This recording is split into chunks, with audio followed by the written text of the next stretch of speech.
Petite astuce pour la reprise de la course à pied. Je sais pas si le son est bon, mais l'astuce c'est de commencer par l'endurance fondamentale. Donc la plupart des gens se trompent sur ce qu'est l'endurance fondamentale. C'est la capacité à produire un effort longtemps. Et pour ça, le sable, c'est bien. Ça permet d'économiser les contraintes articulaires. Donc même si tu ne sais pas courir, si tu n'arrives pas bien, tes articulations sont économisées et tes muscles prennent la contrainte à la place de tes articulations. C'est pour ça que courir dans le sable, c'est hyper dur. Parce que la plupart des gens, ils trichent. Eh oui.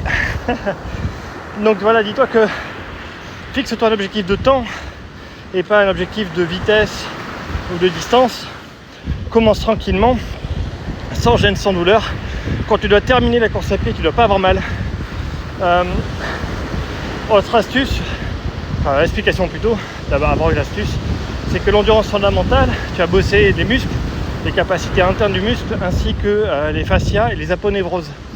Tout ce qui est collagène, tissu, les fibronectines, élastiques. Donc l'idée c'est d'être capable d'encaisser les contraintes.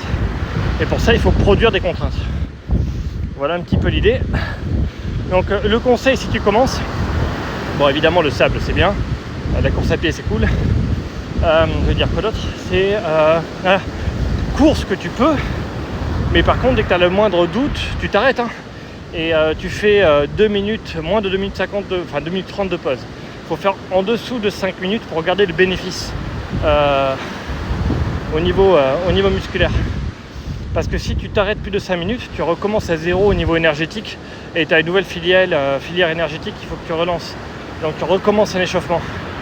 Alors voilà, dis-toi qu'il faut courir plus de 5 minutes pour lancer vraiment l'énergie, être capable d'être dans la bonne cible de temps. Et après, derrière, l'idéal est d'atteindre 45 minutes. Je t'expliquerai les détails une autre fois, mais c'est là où tu as toutes les hormones qui rentrent en action, qui vont vraiment pouvoir bosser le muscle pour qu'il récupère ses capacités. Bon, ben ça fait 2 minutes 16 de pause, tu vois, moins de 2 minutes 30, c'est parfait. Je vais pouvoir reprendre.